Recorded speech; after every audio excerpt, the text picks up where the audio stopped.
আরেকজনের ওয়াইফাই চুরি করে বা হ্যাক করে ওয়াজ ডাউনলোড করে শুনলে সব হবে কিনা? এই প্রশ্ন কি দুষ্টামি করে কেউ দিছে নাকি আল্লাহ জানে, নাকি সত্যি জানার জন্য দিছে?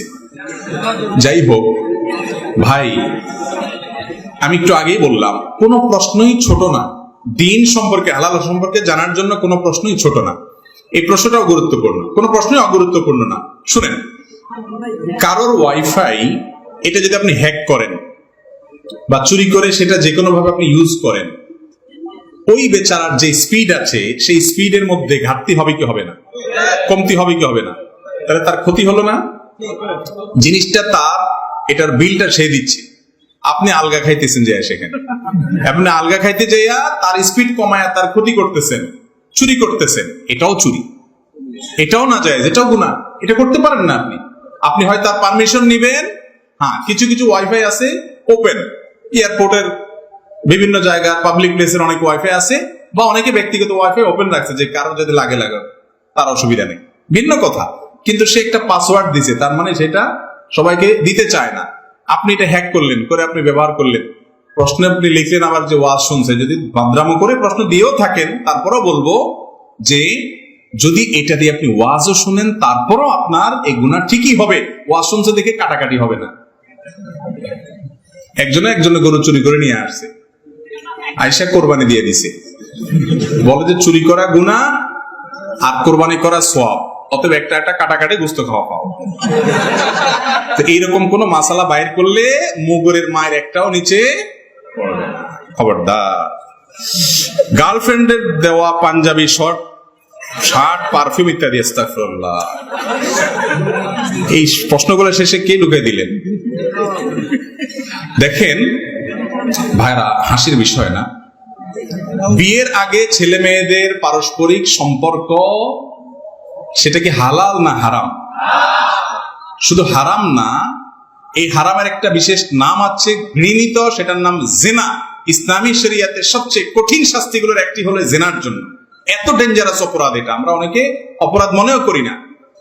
তো এরকম সম্পর্ক যদি আপনি করেন, সেই সম্পর্কের রসদ হিসাবে যত কিছু করবেন, আপনি হারাম সেখানে ইনভেস্ট করলেন, হারাম করার জন্য, হারাম কাজের জন্য যত টাকা ব্যয় করবেন, গ্রহণ করবেন, দিবেন, নিবেন, সময় দিবেন, এই সবগুলো হারামের মধ্যে পড়বে। খুব ডেঞ্জারাস একটা বিষয়। আজকাল আমাদের যুবকদের মধ্যে এই রোগ এত বেশি যে এটা থেকে পবিত্র পরিচ্ছন্ন যুবক পাওয়া কঠিন হয়ে গেছে। বাঁচার চেষ্টা করবো তো ইনশাআল্লাহ। আল্লাহ তাআলা আমাদের যুবক ভাইদেরকে হারাম থেকে বেঁচে থাকার তৌফিক দান করুন। যুবকরা সিরিয়াসনেস আনতে হবে এক্ষেত্রে, যে আমার চরিত্রের মধ্যে কোন প্রকার কালিমা আমি লিপন করতে দেব না। ইতিপূর্ব হয়ে গেল, আমি তওবা করে ফিরে আসব। আল্লাহর জন্য ভালোবাসা এবং আল্লাহর জন্য ত্যাগ, এর আপনার স্বাক্ষর এই জায়গাটাতে রাখতে হবে যে আমি কাউকে ত্যাগ করব কার জন্য? আল্লাহর জন্য। অতএব হারামকে না বলবো তো ইনশাআল্লাহ। বৈধ ভালোবাসার সময় আসবে, বৈধ বউ ঘরে আসবে, তখন ভালোবাসা উজাড় করে দিবেন। আগে ভাগে অজাগায় কুজাগায় ভালোবাসা দিলে পরে তখন পুঁজিতে টান পড়বে। তখন এটা সফট ড্রিঙ্কস এর মতো, খুলে ফেলছেন, ঢেলে ফেলছেন, ব্যবহার করছেন, একটু আত্রু খাইছেন, কমাই ফেলছেন, বারবার ইউজ হয়ে গেছে, ঝাঁজ কমে গেছে, এবার আর পরে আগের ঝাঁজ খুঁজে পাবেন। অতএব যদি নিজের সময় মতো বৈধ স্ত্রীর সাথে বৈধ ভালোবাসা থাকুক এটা চান, তাহলে এই আকাম কুকাম করা, ডাইনে বামে মুখ বালানি, হারাম পথে যাওয়া ছেড়ে দেন, সোজা হয়ে যায়। ঠিক বলার লোকের অভাব নাই, কিন্তু এই হারাম সম্পর্ক ছিন্ন করবেন যারা নিয়ত করছেন, হাত তোলেন। অর্ধেক উঠে অর্ধেক নামে, ভয়ে ভয়ে যে বাপ চাচাকে কোন দিক থেকে তাকায়, দরকার নাই হাত তোলা। মনে মনে নিয়ত করেন ইনশাআল্লাহ, ঠিক আছে না? এরপরে প্রশ্ন হলো, আমার একটি প্রশ্ন, যে মানুষকে যে শয়তান ধোঁকা দেয়, মানুষকে তো শয়তান ধোঁকা দেয়, কিন্তু আল্লাহ যখন আদম আলাইহিস সালামকে সিজদা দেওয়ার জন্য ফেরেশতাদেরকে বললেন, তখন ইবলিস সিজদা দেয়নি। তাহলে ইবলিসকে কোন শয়তান ধোঁকা দিয়েছিল? দেখেন, আমি জানি না এসব কি ইচ্ছাকৃত আপনাদের এখানে এসব কোসাকুসি প্রশ্ন করছে কিনা। কয়েকটা প্রশ্ন দেখি এরকম, জানার জন্য হতে পারে, আল্লাহ আলাম। দেখেন, খারাপ কাজ করে সব শয়তানের দোষে করে তা না, মানুষের নিজের মনও মানুষকে অনেক সময় খারাপ কাজের দিকে, আল্লাহ কোরআনে বলেছেন ইন্নান নাফসা লাআম্মারাতুম বিসসু, মানুষের প্রবৃত্তিও মানুষকে খারাপ কাজের নির্দেশ দেয়। সব সময় শয়তানেই আমার সব করায়, আমার কোনো দোষ নাই, তাহলে তো শয়তান একা জাহান্নামে যেত, আপনি যাইতেন না। অতএব ব্যক্তি নিজের দোষেও খারাপের দিকে যায়, প্রবৃত্তিও মানুষ কোনো সময় খারাপ দিকে টানে।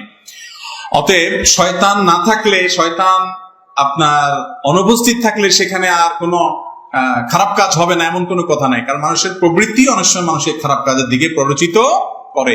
ভেতরের শত্রু হলো নিজের প্রবৃত্তি, কুপ্রবৃত্তি, আর বাইরের শত্রু হলো শয়তান। অনেক সময় ভেতরের শত্রুই ধ্বংস করে দেয়, বাইরের শত্রু লাগেও না। অনেক সময় দুইটা যোগ সদস্য মানুষ ধ্বংস হয়। আমার বাবা ও মার খুব ছোট বয়সে বিয়ে হয়েছে। তারা ছোট থাকে আমার দাদা ও নানা কবুল বলেছে। এখন আমার বাবা বয়স 50 এবং মার বয়স 50 এবং বাবার বয়স 65। এখনো কি তারা ওই বিয়ের মধ্যে আছে? ইসলামের বিধানে বিয়ে কি সঠিক হয়েছে? বাহ, এই ছেলে বাপ মার বিয়ে নিয়ে চিন্তা আছে, নিজের বিয়ের খবর আছে কিনা আল্লাহ জানে। আচ্ছা ভাই, তারপরে বেচারা মাসালা জানতে চাইছে। আলহামদুলিল্লাহ, আমাদের কাছে অনেকে তুচ্ছ তুচ্ছ ছোটখাটো মাসালা জানতে চায়, যেগুলো অনেক কাছে মনে হবে খুব লেম বা হাস্যকর। আমার কাছে কোনো মাসালা জানতে চাওয়া হাস্যকর নয়, কারণ তার যেটা জানার দরকার হয়েছে এটা তার কাছে অনেক গুরুত্বপূর্ণ হতে পারে। তাছাড়া শরীয়তের ইলমের কোনো অংশই ছোট হতে। যাই হোক, এই প্রশ্ন উত্তর হলো যে ছোটবেলায় নাবালেগ অবস্থায় যদি বাবা মা কোনো সন্তানকে বিয়ে দেন, শরীয়ত অনুযায়ী সেই বিয়ে হবে ঠিক, তবে সেটা ঝুলে থাকবে। কিসের উপরে ঝুলে থাকবে? ওই সন্তান প্রাপ্তবয়স্ক হওয়া পর্যন্ত। সন্তান প্রাপ্তবয়স্ক হওয়ার পর বাপ মা যে ডিসিশন নিয়েছিল তাদের ছোটবেলায় তাকে বিয়ে দিছে, তাহলে সেই বিয়ে তার উপরে সন্তান চাইলে অটল থাকতে পারে, আর চাইলে বলতে পারে না আমি এটা মানলাম না বা আমার পছন্দ মতো হলো না। কারণ বিয়ের ক্ষেত্রে পাত্র পাত্রের স্বাধীনতাটা মূল ইসলামে। তাদের যদি ইচ্ছা না থাকে, জোর করে বাপ মা কেন, পুরো এলাকার সব মানুষ মিলেও তাদেরকে বিয়ে দিতে পারে না। এই জন্য বাপ মা যদি ছোটবেলায় কোনো বাচ্চার বিয়ে দেয়, তো সে বিয়ের কার্যকারিতাটা ঝুলে থাকবে বাচ্চাটা বালেগ হওয়া পর্যন্ত।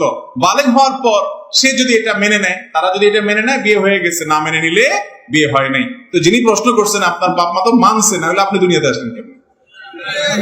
ওনারা তো মেনে নিছে এটা, আলহামদুলিল্লাহ। অতএব বিয়েতে কোনো অসুবিধা হয় না।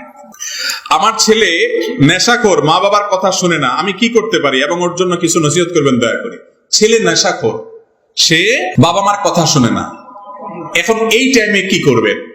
আপনি একটা তাবিজ নিয়ে নিয়েন কোন হুজুরের কাছ থেকে, তাইলেই একেবারে রাতারাতি পরিবর্তন হয়ে যাবে। কি বলেন? এই কথাটা দুঃখ করে বললাম যে অনেক বাবা মা আছে, ছেলে মেয়ে তাদের যখন পরিণত বয়স হয় তখন যা করা দরকার তা করে না, যখন সর্বনাশ হয়ে যায় এবারে এসে কান্দে হুজুর পানি পড়া দেন। এখন কি আর পানি পড়ার কাজ? এখন তো মুগুর পড়া লাগবে। এখন হুজুরের কাছ থেকে কি পড়া নিতে হবে? মুগুর পড়া নিতে হবে। সময় মতো সাবধান হবেন। বাচ্চাদেরকে ছোটবেলা থেকে আল্লাহর সাথে পরিচয় করাবেন। কোন ছেলে মেয়ের সাথে উঠা বসা করে খেয়াল করবেন। আজে বাজে পোলাপানের সাথে চলে কিনা, তাহলে খারাপ হয়ে যাবে।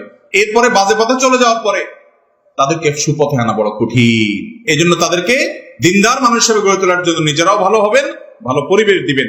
আর যদি পরে এরকম বকে যায়, আপনার সব হারাই ফেলছেন তা না, আল্লাহ তাআলা সবকিছু করতে সক্ষম। আল্লাহর কাছে দোয়া করবেন, চোখের পানি ফেলে বাবা হিসাবে। বাবার দোয়া, মায়ের দোয়া সন্তানের জন্য কবুল হয়। আল্লাহ আমার ছেলেটাকে মানুষ করেন, হেদায়েত করেন। এছাড়া বাকি যা করণীয় আছে সেগুলো করবেন ইনশাআল্লাহ। আশা করা যায় আল্লাহ তাকে হেদায়েত দিবেন।